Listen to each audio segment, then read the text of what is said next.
This podcast is brought to you by AC Lighting, world-class products with world-class service. aclighting.com.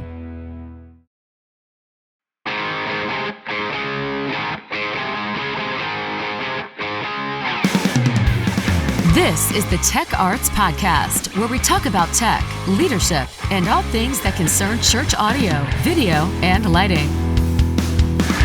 Welcome to the Tech Arts Podcast and the Earthworks Audio Studios. My name is DL. So glad to have you joining us today. Today's episode is part 2 of our conversation on professionalism with David Hatmaker. If you missed part 1, you definitely want to go back and listen. Not only did we cover the subject of professionalism, but we had an amazing Earthworks audio mic technique segment on choir microphones. And we covered rigging in the Paragon angle, which is brought to us by Paragon 360. It was a great episode packed with content that will help you be a better leader. Like I said, that is just part 1. Today, we will pick up our conversation with David Hatmaker, answering more exciting questions on professionalism. But the part I'm looking forward to is when we talk about compromise. Can you do a service and compromise? Or does it all have to be your way or the highway? But before we get to that, today's tech tip is a company that I know everyone uses. They are fast and efficient and can get you almost anything you need when it comes to tech.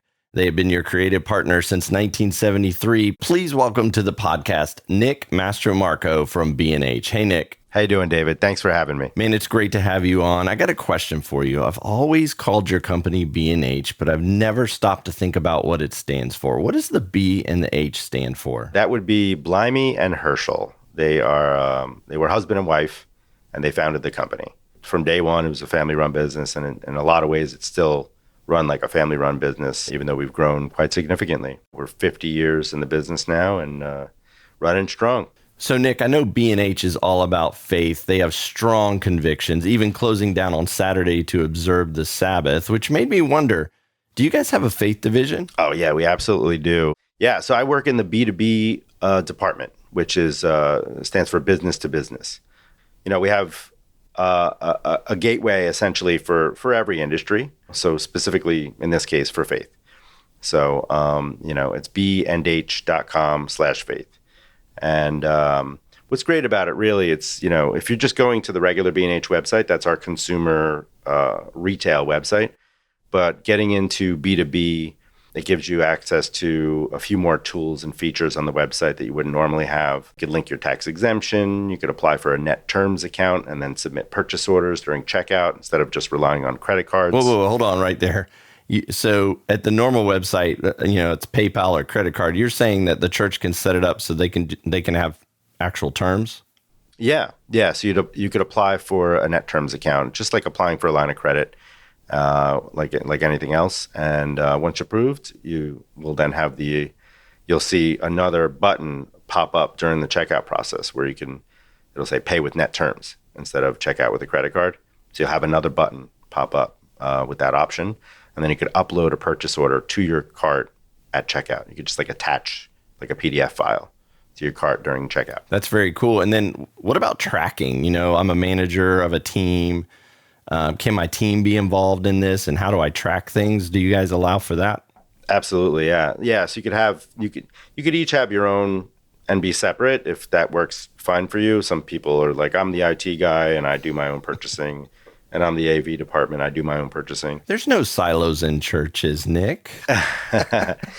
But right, for those organizations that want it, the power is in your hands to choose how you want to use the B2B portal. And if you wanted to, you can set it up where there's an admin of the B&H account at your organization, and that person can invite others and share the account. It'll share the tax exemption. It'll share the net terms account. But each person has their own login.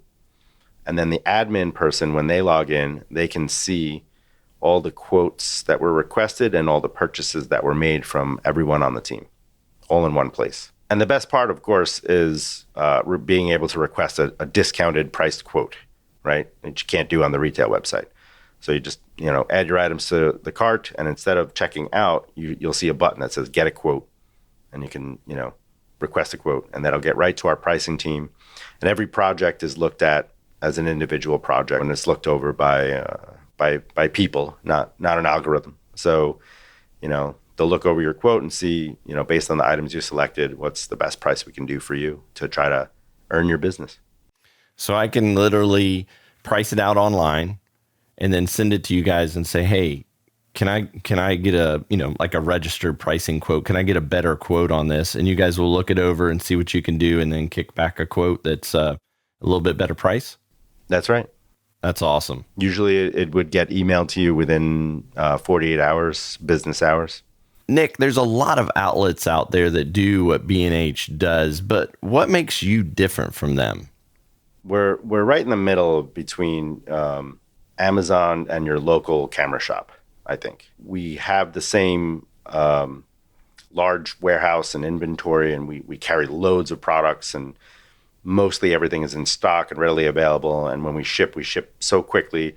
People often tell me like, oh my gosh, I couldn't believe I got it the next day. And I didn't even pay for overnight shipping, Yeah, I ordered something the other day and I got it like literally the next day and it was free shipping. And I was like, whoa, that's amazing. So we have that, but also, we have experts, professionals in, coming from industry that are here, working, to give you the best advice possible. A lot of our people, we're separated by departments, lighting department, audio department, video department.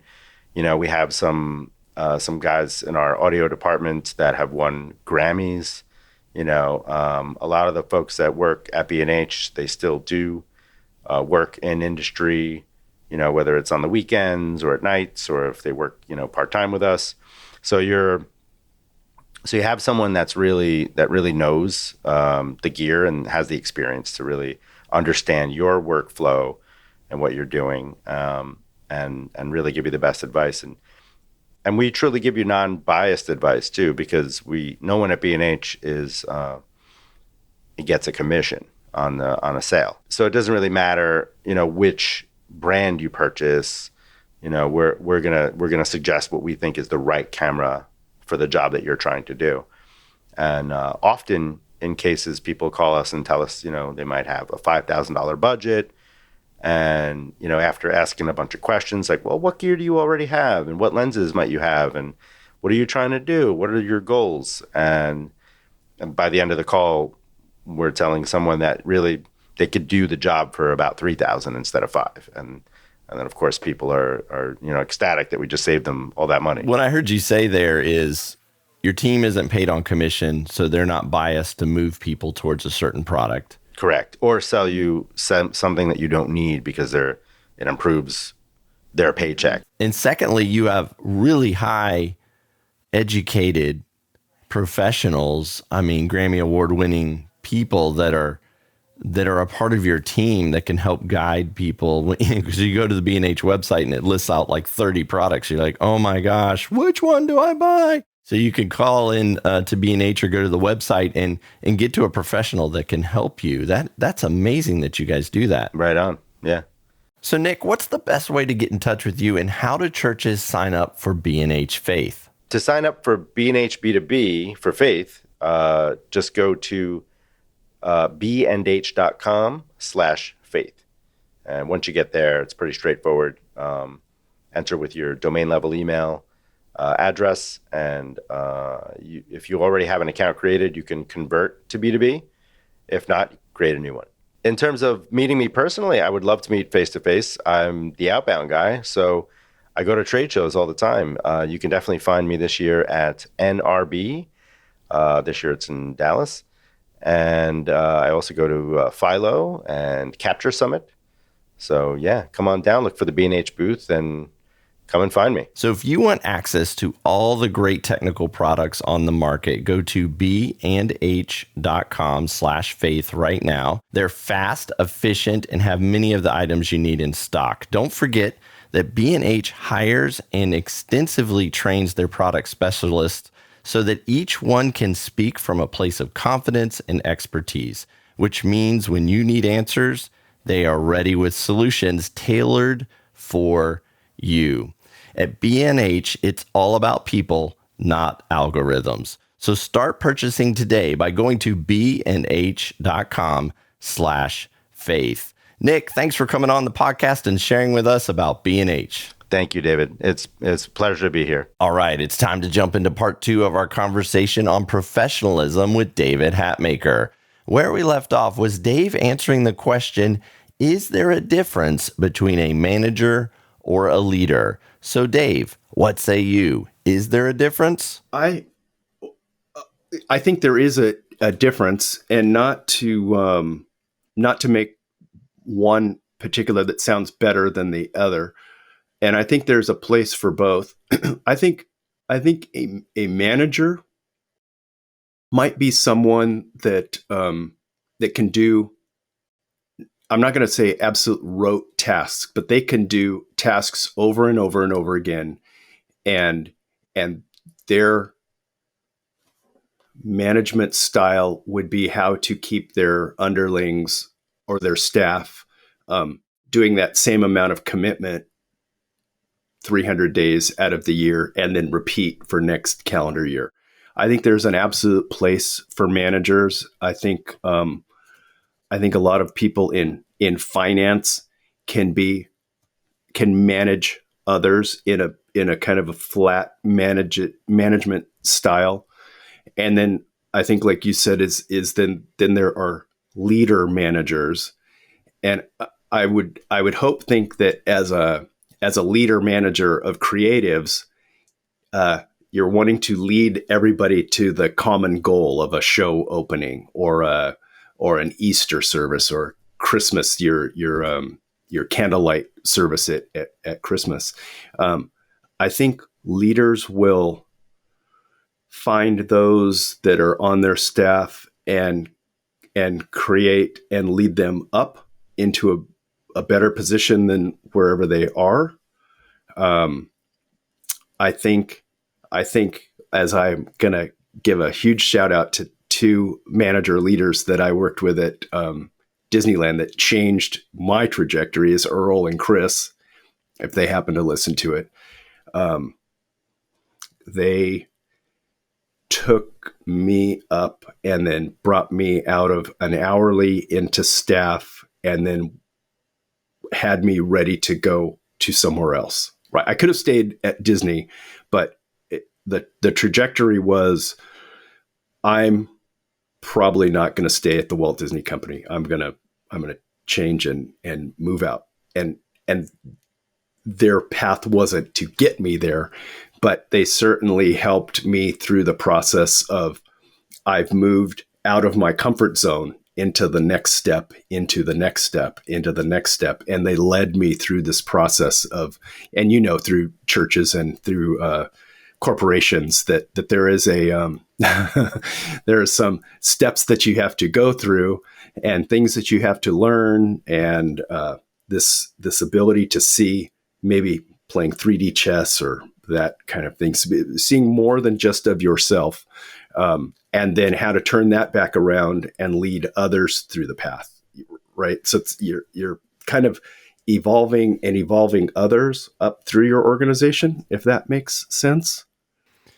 Yeah, I like to say leaders inspire and managers accomplish tasks. Right. But you can't be all, like with anything in life, it can't be all one or the other. Right. You can't be 100% task oriented. You won't have a team. It'll be all you. And typically those are the people that are more controlling. And then you can't be all inspiration. Like you got to go get some things done. But I do believe that some of the great manager leaders, as you called them in life, are those that inspire. They don't necessarily say to themselves, I've got to do everything. So they're pretty good at delegating. They're not afraid of replacing something that they do with somebody else doing it. And I like to say this, I wish there was a third category that I wish it just wasn't, drop people into the manager category and the leader category. I love, because I played sports, I love the coach category. Right. I think coaches and people who take a coaching mentality, I think are the best leaders, because I look at sports teams and I go, man, the coach who doesn't, in professional sports at least, doesn't get paid as much as his players. Right. He inspires those players, some great ones too. I mean, Michael Jordan still had a coach. Right. You know what I mean? He inspires those players to play better, but yet he's got to manage them too. He's got to get the tasks done and things like that. So I like to add that third category in there. Like, are you a coach? Like, are you a coach? Because if you're just a manager, you're probably going to burn people out. And if you're just an inspirational leader, you're probably not going to get anything done. So are you a coach? Is that, and it sounds like the guys that you were describing, was it Eric and what was the other gentleman's name? Earl and Chris. Yeah. They had a couple of really genius things too, in that they were absolutely, if you said it was going to be done at 1:00 on Friday, they were taskmasters, that it had to be done. So it would inspire you to make sure you got it done. And I don't know that I ever missed, or maybe I had a legitimate something flipped and whatever. And it was not an excuse, but things happen. But with that clarity, I don't know that I ever kind of missed a deadline, but they were also really flexible in, I don't care when you get to that deadline. If there's a time that you're not being consumed with the work part, go home. So they called it penance time. You don't have to be here. Don't be here. If you know that next week you've really got 28 hours on your schedule, just do the 28. Just go to the beach or whatever. It wasn't absolutely written quite like that, but you could feel that, like, you're going to be here 60 hours in 2 weeks. So next week, when you've only got 28 hours scheduled, it wasn't penance time. So if you don't require your people to do the penance time, I think that frees them up. Oh, I've got my wife's got something at 2:00 or whatever. Okay, well, I'm going to go have lunch with her. It'll be great. And then at 3:00, I'm back at work and it's great. So there's flexibility in that. I can also tell you with the coach mentality of the end goal of winning the game is, I worked with a few, and I would call them managers, that I will learn to never be like that. I learned, don't do that.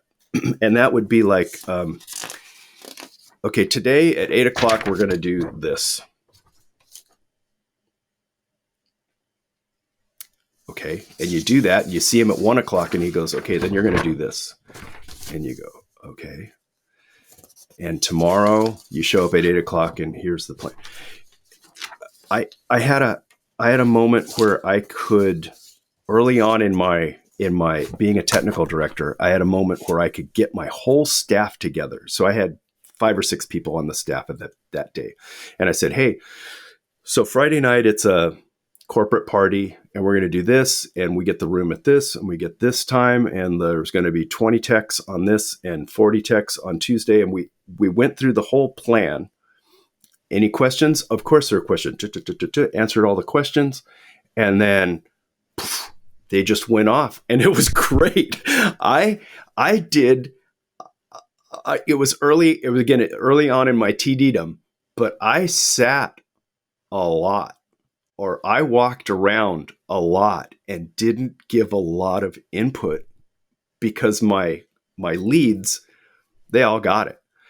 And then after a year of that, it was fun for them to come back and say, I would hear them say, well, Dave would probably like, whoa, okay. So there's that. I think that coaching thing is they already had the game plan, because I would then use the same guys again, or same crew, same guys and girls. I would use those same people, and then they would just do kind of my plan every time. And I never thought of it being like a playbook, or a basketball plays, or football plays, or setting up the defense in soccer or the offense. They just kind of did it. So that was fun watching, again, that ebbing of people. If you give them all kind of the plans, at least your lead. So I'm leading the leads. Go do. And they went You get a bunch of motivated A-list self-starters, and they're just going to go like rabid dogs and get it done. Train and prep well, hire the right people, and they'll go get it done. Right. My job gets easier. You said something earlier, though, that I thought was really cool, and I want to bring attention to that. And that is, if you worked 60 hours the week before, you were up till 11 o'clock, midnight, 2 in the morning to get the job done, and you got the job done, you accomplished it. Why are you coming back in at 9 a.m. just because, it's a 9 to 5 job? No, you got the job done. You accomplished it. You worked the week.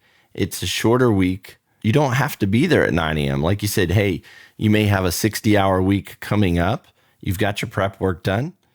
Why are you working 40, 50 hours this week? That a lot of people need to hear that. A lot of people need to take the weight and the pressure off of themselves of saying, hey, but the job rules are I've got to be there 9 to 5. And if your leader requires that, that's a conversation to have with your leader is, hey, if I accomplish my work, and I'm a salaried employee, obviously there's some differences between salary and hourly, but I'm a salaried employee. I've got my job done. Do I need to be in at 9 a.m.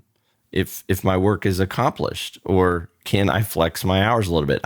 I think a lot of people need to hear that, need to ask those questions, and take a little bit of the weight off their shoulders. I would love to. I know we're going to maybe put my email address at the end, but I would love to hear somebody if they took this on. I would love to hear the outcome of this. But I would implore every leader, if you have leads, if you oversee leads that then oversee crew, is find one lead and make that person a first lieutenant. Is what I kind of always called it, and that's your kind of. It's an assistant. They're not doing everything that you're doing because you're doing the high-end corporate meetings, and then you trickle it down to your leads or your church. You're maybe going to a board meeting a month, or maybe you're meeting with the pastor and the executive staff one meeting a quarter or whatever. Your first lieutenant might be that person that you cut loose at 6 p.m. that night so that they could make the 9 o'clock meeting in the morning. Or your first lieutenant is taking the staff and the people that are on that out of that show. And then Dave, will make the 9 o'clock in the morning meeting. Shout out to Ed. Ed'll know. I found a great first lieutenant in Ed, and we could ebb and flow that 60-hour week. So I would know Ed's going to take the crew out, and I'll make the 9 o'clock meeting. Or because there was some circumstances that maybe multiple disciplines were there that I had to be there because I was the staff TD, I'll take the crew out. I'll burn this one, and you make the 9 o'clock meeting. So I entrusted him to either do that. He had the latitude to gaff the staff on an out or an in, or he was corporate enough. I don't know what the word would be on that, but he was savvy enough that if he was at the 9 o'clock meeting, he could speak for me. And if he couldn't speak for me, he would certainly say, well, I'm going to pass that along to Dave, and he'll get back to you today with whatever.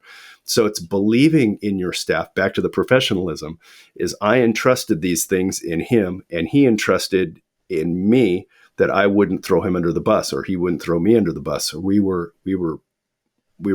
was a great, let's say in your coaching, he was a quarterback. He could lead the team, and I was doing something else, if that makes any sense.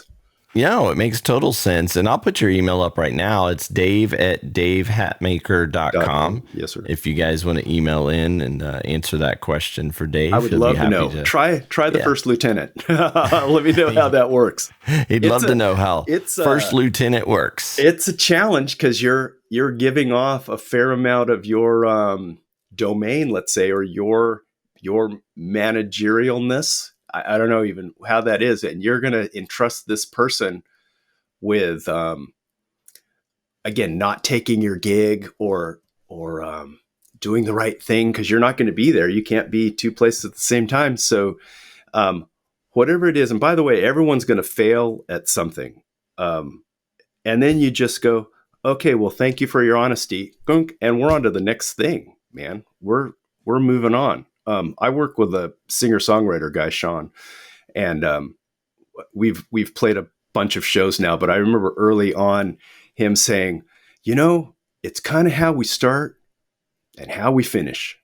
And the rest of the inside, it's a country song. I'm badly paraphrasing, but you can kind of get that. We all kind of want to go 2, 3, 4, and everyone goes on their way.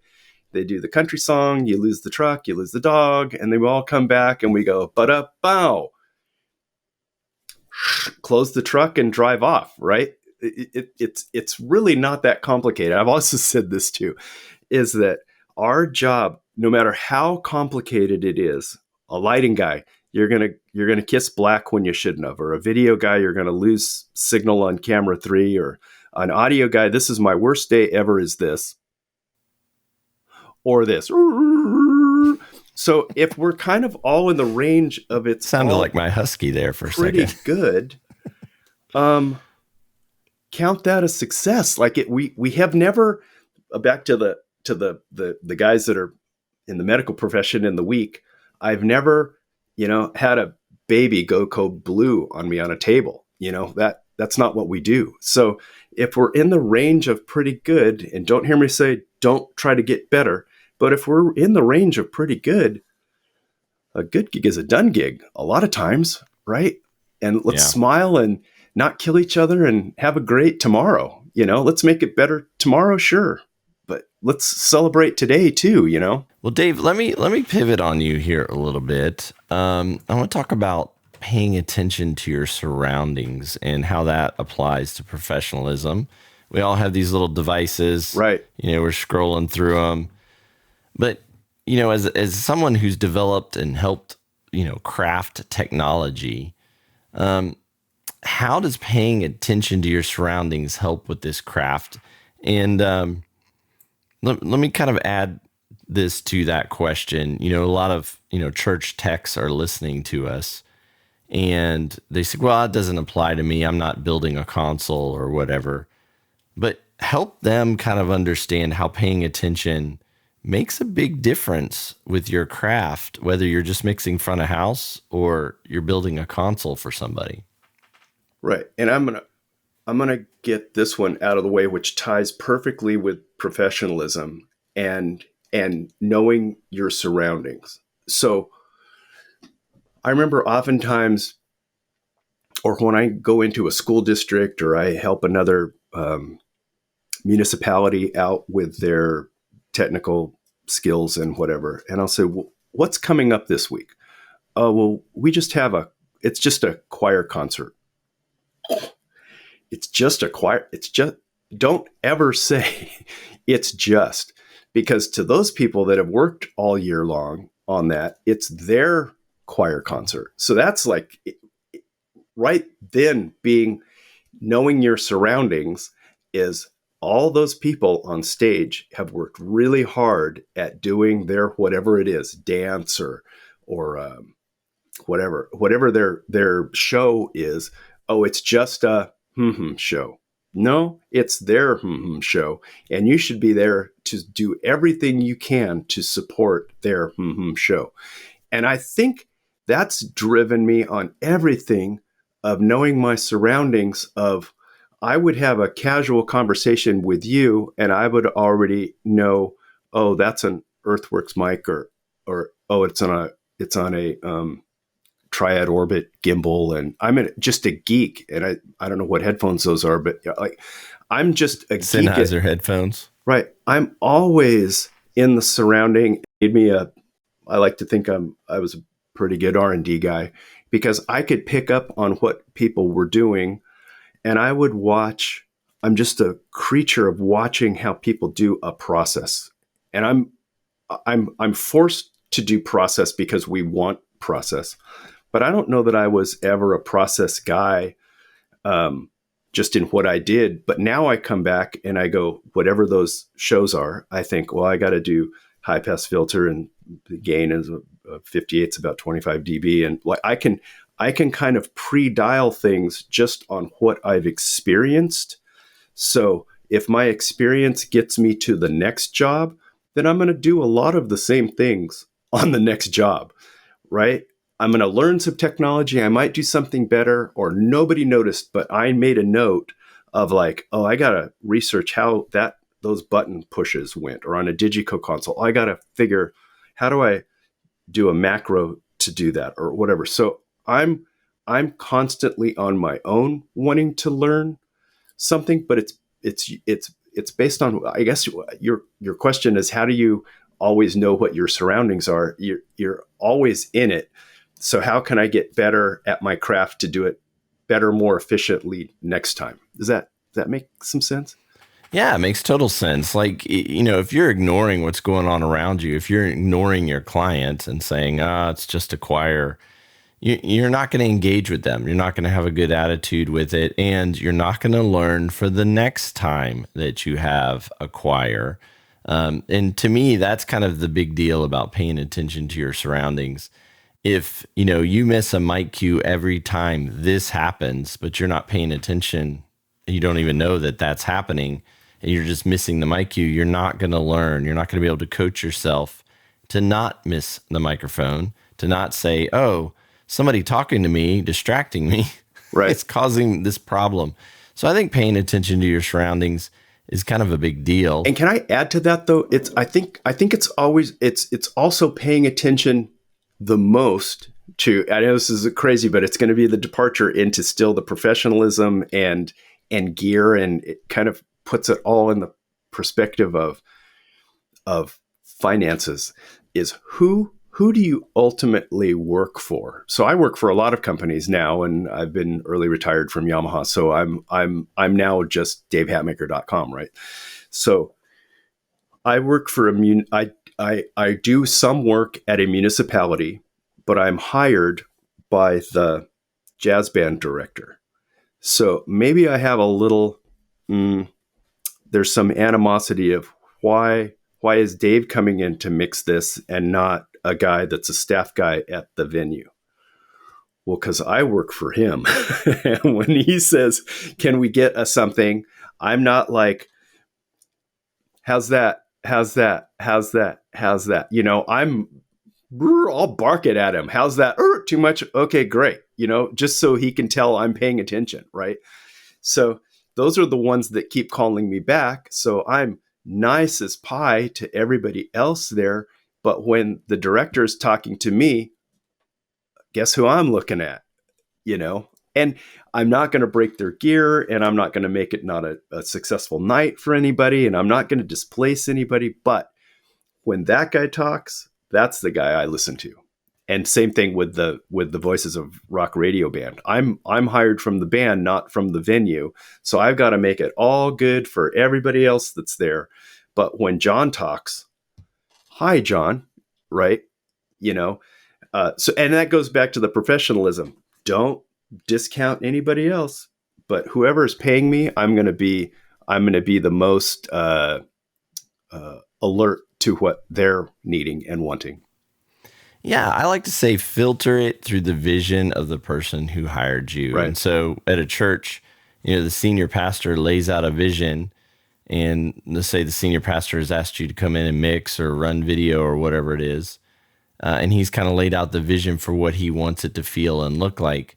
And then there's a lot of other cooks in the kitchen, right? That are going to come in and say, well, this is what I want. This is what I need. You've got to filter it through the grand vision to make sure that you stay on track with that and you don't make a left turn away from the vision of what the senior pastor wants. Now, Dave, when we were talking, you said something that caught my attention. This was during the pre-interview. You made the statement, no compromises is a myth. And I want to ask you, are you able to do a show without any compromises? Yeah, that I once upon a time through the Walt Disney Company thought, I am a no compromises guy. I'm a complete mic snob. If I get the right mic and I get the right gear and I put it in the right place, by the way, that all works, by the way. But so your first answer years ago would have been, yes, yeah, you can do a show without any compromises. But over my time, and it went through the Yamaha filter also. All you young ones, listen to this answer.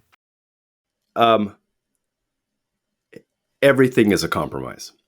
Absolutely everything is a compromise. And I would get it in my brain of, okay, I'm going to tell you that everything is a compromise because no one can just get out $1 million and there is no speed of light accelerator right now.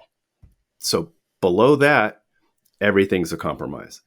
And I want to say that it's us professionals being professional in what we do and bringing to the table our years of experience is we will make 1,000 carefully considered compromises to get to whatever that is, XYZ band concert, right? We only have 32 trucks. Okay, well, that certainly limits some art, or it might limit some speakers, or of course, everything's a compromise, right? And I will put this back to education. Is I don't think that educators should teach compromise. I think educators need to teach specifics, and choir directors at the beginning of the year should teach absolutely articulation, and here's how to develop your tone and your pitch and everybody together, and we're going to do all this stuff. And yet at the final concert in May, not that it's just a choir concert, remember it's their choir concert, is that if someone gets sick at 5:00 in the afternoon, yeah, that's the time you better make a compromise. So is there an understudy, or do we have to cut the song? That's a compromise. So everything that we do is a compromise, and it's the carefully crafted compromises, I think, that make actually the show a better show. It has to be. And we will go in and we will not be belligerent in what we must draw the line in the sand on, but we should always be able to make the point of, we need this because of this. Here's the return on investment. Here's how we can finance it. Here's what we have to do. Okay. And they can say no. And then you take that compromise and you go, okay, well, the next thing is half as many of these, half as many of those. It won't sound as good, but we're going to get to a show at 7:00 on Friday night. You know, it's the what compromises do we make, I guess, that makes us, I think, more successful. I agree with that. I think producers that come in and say, I'm not going to compromise on anything, end up having the worst shows. The ones that come in and have the team mentality, hey, it's about the team. It's about, how far can the audio guy get me to my goal? Right. And he may or she may not be able to get you to that goal. But when you start to compromise, sometimes the show gets better. Sometimes you see a different path. And yeah, exactly. And the show starts to move in a direction that works better for the audience, helps the audience see it or hear it better. And I think that comes when you take the approach of, not waving the white flag compromise, but the team approach of, hey, we got an audio person, a video person, a lighting person. We've got musicians. How can we all work together as a team to make this the best show, right, the best service possible? And through that process is compromise. There's right, budget compromise. There's right, sound level compromise. There's, can they see this? I want 100-foot LED screen, but half the audience can't see it. You know what I mean? So there's visual compromises. right. And that's, my video guys drive me crazy. They're always the ones that suck all the budget away from the audio right, team. And right. I'm like, come on, video guys, compromise a little bit so I can actually get some Earthworks microphones. You know what I mean? Amen. Preach. Amen. So, yep. Yeah. So compromise, I agree with you. I think compromise breeds excellence, especially if you're handling it in more of a team environment, a give and take environment, instead of a my way or the highway environment. Right. I got to ask you a question. You got one of the best backgrounds that I've ever had for a guest. Tell me what you got. Dude. Too kind. I've been blessed. I have absolutely been completely blessed. So if I'd have done this in a different way, I don't know that it even been my plan. But yeah, it's a fun plan to look at. It's fun. Yeah. But tell me what you got hanging behind you, though. This is truly, I got to go mirrored. This is truly that's an Ibanez Iceman Paul Stanley version. That's really a guitar. These aren't props. Oh, it's not a green screen. That's a real background. It is not a green screen. Yeah, this is. Oh my gosh. Yep. Uh-huh. I mean, it's a blue screen with guitars hanging in front of it. Right. But that is true. It's not fake. Those are real. Right. I'll be honest. This one's a not a Rickenbacker, but it looks like one and it hangs like one, but it's not a Rickenbacker. Which one's your favorite to play? Again, I'm a drummer, so if I look that way, but I'm not going to move the camera, but that's my drum part of the studio, and that's what I play. And these are fun, and they all sound different, which is great. And my favorite to play, I don't know. I like them all. Then there's a Strat there, and there's a Epiphone there, and I'm just a giant Beatles fan to boot. So, and a Paul Stanley fan. Well, I can't play the guitar at all. I play piano, so that's tinkle cool. the keys. I have a downstairs. There's a Yamaha piano. I bled purple for a long time, so yeah. I have that on my wish list of things to do is learn piano. And I walk by there. If I didn't have a podcast today, I'd be like learning piano today. Oh, yeah, I loved the Yamahas. They're bright. They, easy to mix. Yep. You can get them in there nice and easy. Like, it's a Yamaha. That is a kind of fact. Sticks out in the mix there. It's pretty awesome. But Dave, tell everybody how they can get a hold of you. The easiest one is that on the website, dave@davehatmaker.com. And I'll pop it up and give you a response and let me know what you think, or if I'm absolutely crazy. I think everyone knows I'm absolutely crazy. So you don't have to write, yeah, you're crazy, man. But try a few of those things out. I don't know, little tidbits of knowledge, or I don't know, try next time you have a staff or a team, or just try something different. Maybe Dave, that was an interesting way to do it. I'll give them more information and see how that works. To get in touch with Dave, go to dave@davehatmaker.com, or you can go to the Crazy Dave website. davehatmaker.com is the website there. So whether you need product development, a mixer, somebody who can mix front of house or whatever, tech director, or just an entertainer, go to his website. Check out he's there in front of the drums. Drumming this weekend. That's all right. All originals. It's good. You can hit him up at his website, davehatmaker.com. Dave, thanks for coming on and sharing all your insights. It's been a pleasure hanging out with you today. Thanks, everybody. Well, that wraps things up for today's episode. I can't wait to talk to you on the next Tech Arts podcast. Until then, I'm David Leuschner, signing off by wishing you a great day and praying God blesses every moment of your week. See you soon. You have been listening to the Tech Arts Podcast, presented by Digital Great Commission Ministries. DGCM is a 501c3 nonprofit that was started to help churches with all things technical. Whether you need help building a team, finding the right gear, or just a better understanding of the church tech world, DGCM is here for you. Find out more about our free on-site visits, reports, and consulting by going to audiovideolighting.com. Digital Great Commission Ministries will help you run your church service like a pro. Find out more at audiovideolighting.com.